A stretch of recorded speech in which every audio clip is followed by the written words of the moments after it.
সম্মাননা কখনো কোনো সংখ্যা দিয়ে আসলে বিবেচনা করা যায় না। আমি মনে করি যে সম্মাননা সবসময় ভালোবাসা এবং ভাগ্য। ডেফিনেটলি আমি খুব ভাগ্যবতী যে আমার এই ছোট্ট ক্যারিয়ারে চলার পথে আমি অনেক গুণী মানুষদেরকে পেয়েছি।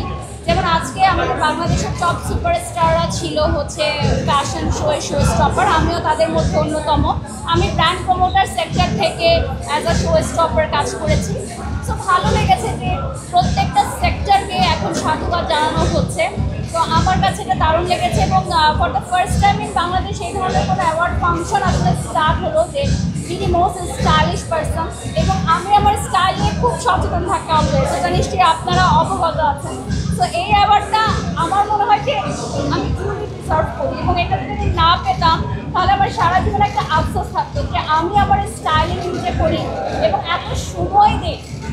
তো আমার মনে হয় যে এই অ্যাওয়ার্ডটা আমার অ্যাওয়ার্ডের যেই শেলফ সেটাকে স্বয়ং সম্পূর্ণ করেছে। Thank you so much Piyal ভাই অ্যান্ড সনেট ভাই।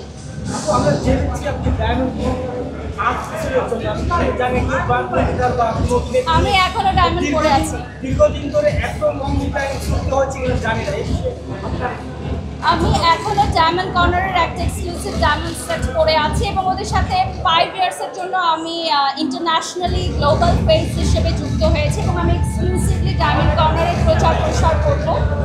তো ডায়মন্ড আসলে খুব এক্সক্লুসিভ একটা জিনিস। আমার মনে হয় যে এটা ক্যারি করাটাও অনেক দায়িত্বের একটা কাজ।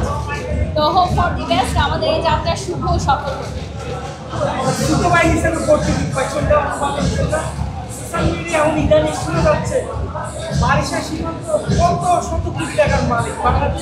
না,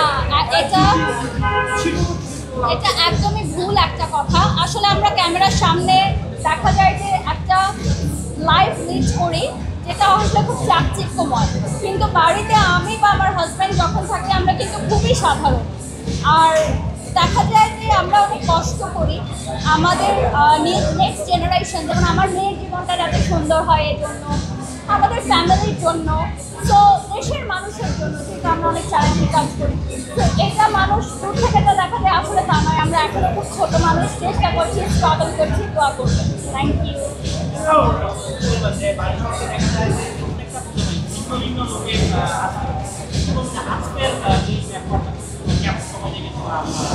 আজকে আমার মেকওভারটা করেছে বাংলাদেশের one of the best makeup artist Zahid Khan, এবং উনি বরাবরই আমার খুবই প্রিয়। বিকজ জাহিদ ভাইয়া আমার বিয়ের সবগুলো মেকওভার করেছিলেন এবং আমার মেয়ের বার্থডে থেকে শুরু করে আমার বার্থডে সকল স্পেশাল মোমেন্টে, এবং আজকে আরও স্পেশাল কারণ হচ্ছে আমি আফটার আ লং টাইম আজকে র্যাম্পে শো স্টপার হিসেবে হাঁটলাম পিয়াল আউটফিটে। তো এক্সক্লুসিভ শোগুলোই আসলে করা হয়, যেহেতু আমি একটা সময় র্যাম্প মডেল হিসেবে কাজ করেছি, তো ভালোবাসার জায়গা তো থাকেই। তো thank you so much Piyal ভাই for giving me this opportunity, and thank you so much diamond corner.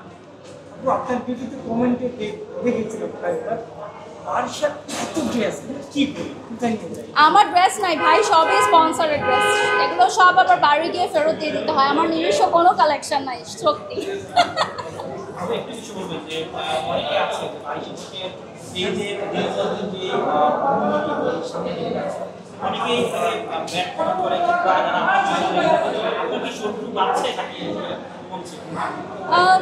দেখা যায় না যে আমরা যখন ভালো কাজ করি, কিছু মানুষ এটা পজিটিভলি নেয়, কিছু মানুষ এটা নেগেটিভলি নেয়। আর সবসময় বলা হয় যে যার নাম আছে তার বদনাম থাকে। তো বিষয়টা এটাই, আমি খুব পজিটিভলি নেই। Thank you so much.